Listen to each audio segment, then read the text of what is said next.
Au nom du Père et du Fils et du Saint-Esprit. Amen. La paix de Jésus soit dans votre maison, sa paix et sa joie. Merci Jésus. Merci Jésus. Prions, prions sans cesse. 3 pays particulièrement agressés. Il y en a bien d'autres, bien sûr. Mais les conséquences sont effroyables. Donc l'Iran, le Liban, la Syrie. Alors prions sans cesse, prions beaucoup pour la France aussi, car on est dans une très mauvaise situation, on ne va pas dans le mur, on y est depuis longtemps.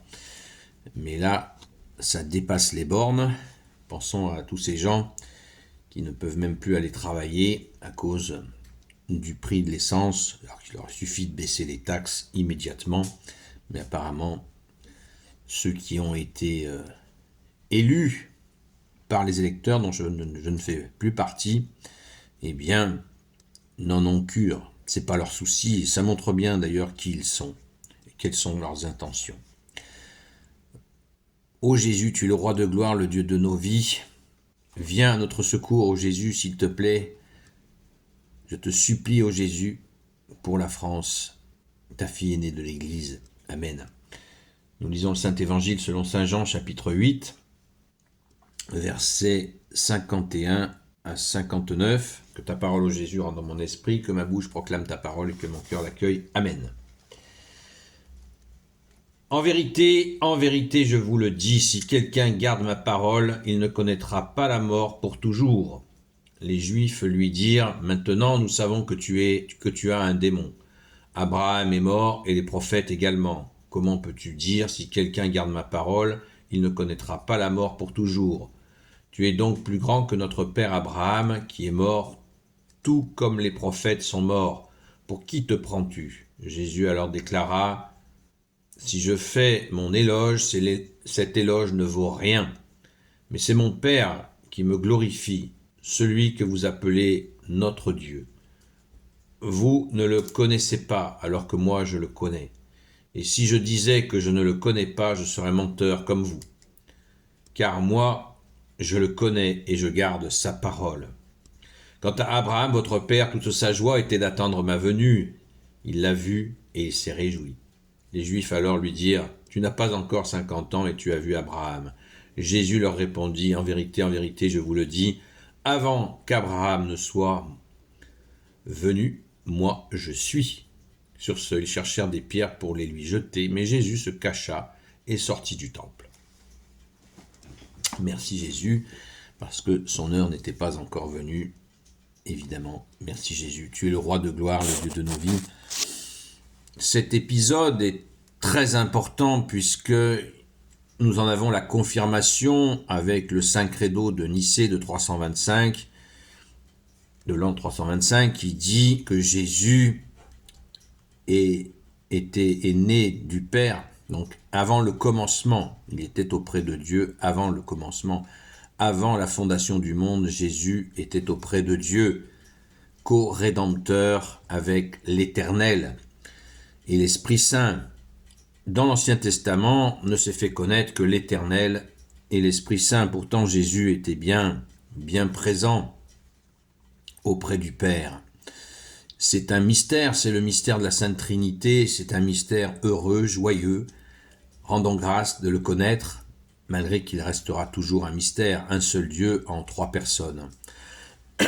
Et là, on voit le choc brutal entre l'Ancien Testament avec ceux qui ne veulent pas accueillir le Messie, le Christ, ce qui veut dire le oint du Père, le choisi, qui est venu dans le monde comme il était annoncé dans la Sainte Écriture, parce qu'il faut bien dire que personne n'a été pris par surprise. Les prophètes, très nombreux, Isaïe, Ézéchiel, Daniel et tant d'autres, ont prévenu de la venue de Jésus. L'Éternel, le Père de Jésus, qui est l'Éternel, avait l'Esprit Saint aussi, ont annoncé par les prophètes la venue de Jésus, du Messie définitif. Et là, il se voile la face, c'est ce qui a dû être insupportable pour Jésus. Bien sûr que de nombreuses personnes l'ont reconnu, à commencer par la Vierge Marie, Saint Joseph, qui ont compris aussi petit à petit, et tant d'autres l'ont reconnu. Saint Jean-Baptiste et cette charnière qui a fait, oui, ça y est, c'est lui, le Messie tant attendu. Tout le mérite de Saint Jean-Baptiste, c'est qu'il a cru. Il a cru au Messie, et lui est venu préparer ses chemins. Donc, c'est insupportable de voir des gens qui s'entêtent à ne pas accueillir le roi des rois, le seigneur des seigneurs, l'agneau de Dieu, l'agneau sans tache qui est là face à eux. Et Jésus dit, celui qui garde ma parole ne connaîtra pas la mort, même s'il meurt. Celui qui garder la parole, qu'est-ce que ça veut dire? C'est pas, je garde la parole à Jésus. Non, c'est uniquement, je la mets en pratique. Alors, on n'y arrive pas immédiatement, bien sûr. Ça nous prend du temps, mais avec la prière, la participation à la Sainte Messe et une bonne dose de courage que Jésus lui-même nous donne, eh bien, nous pouvons petit à petit garder de plus en plus ta parole, même si nous rechutons régulièrement. Il faut accepter de rechuter, c'est très bon pour notre humilité. On évite de rechuter, bien sûr, je ne suis pas en train de faire l'éloge de se prendre un râteau, mais cela arrive. Et quand cela arrive, cela nous donne grande humilité. Alors, ne nous effondrons pas, comme faire le vilain Calimero. Ouais, je fais plus rien parce que j'y arrive pas. Non, c'est Jésus aide-moi à franchir ces étapes, ces difficultés, ces provocations du démon, et non pas les épreuves que tu pourrais me donner, parce que Jésus ne nous donne pas d'épreuves. Il nous aime, il nous soutient, il nous élève, il nous fait passer sur les difficultés, tout en portant bien sûr notre croix. Et c'est Jésus seul qui peut justement nous faire dépasser ces moments difficiles que nous lui remettons sans cesse. Et eux, ces individus qui étaient tellement en rejet de lui qu'ils voulaient le lapider, on vient de le voir au verset 59, sur ce, ils cherchèrent des pierres pour les lui jeter. Mais Jésus se cacha et sortit du temple, parce que ça n'était pas son heure. Et puis de toute façon, la mort de Jésus n'était pas par lapidation, Jésus l'a annoncé, quand le Fils de l'homme sera élevé, eh bien, tout sera sous ses pieds. Cette mise en croix, merci Jésus de t'être offert pour nous, eh bien, c'est une annonce au monde entier par la croix glorieuse. C'est pas une croix d'échec, contrairement à ce qu'ont pu dire certains. C'est une idiotie de dire ça. C'est une croix glorieuse, puisque le Père a dit « Je placerai tous tes ennemis sous tes pieds » à la fin. Puisque les méchants qui dominent actuellement, et puis qui dominent depuis des siècles, eh bien, ils ne domineront pas pour toujours. Ils profitent éhontément du libre arbitre. Voilà, pour faire leur méchanceté, leur vilainerie. Alors, n'y participons surtout pas, et soyons dans la joie.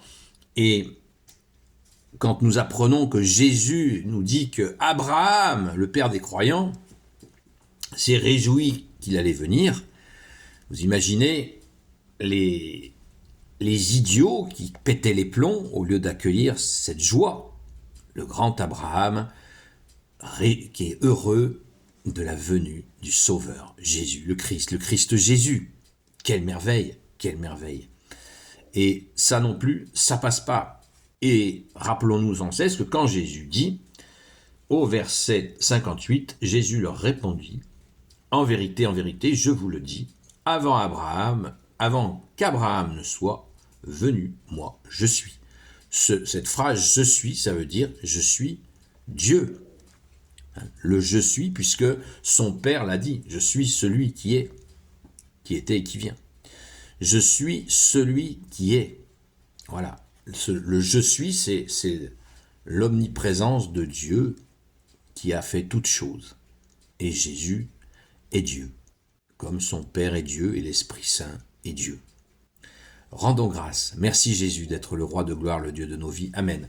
Gloire au Père, au Fils et au Saint-Esprit, maintenant et toujours et pour l'éternité. Amen. Ô Jésus, toi qui peux tout et qui portes tout, toi le Sauveur, toi l'Emmanuel, je te confie toutes celles et ceux qui regarderont cette vidéo ainsi que leurs proches selon ta seule volonté, ô Jésus.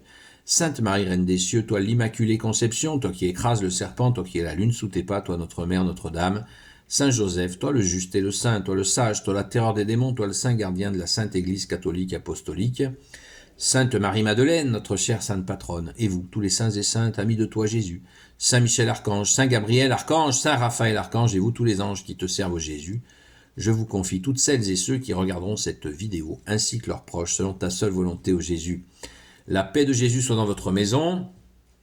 J'espère que vous avez passé hier une bonne fête de l'Annonciation de notre Sainte Mère Marie par l'archange Gabriel, pas moins, qui est la force de Dieu, la force de Dieu qui vient annoncer aux hommes pieux, et uniquement aux hommes et aux femmes très très pieux.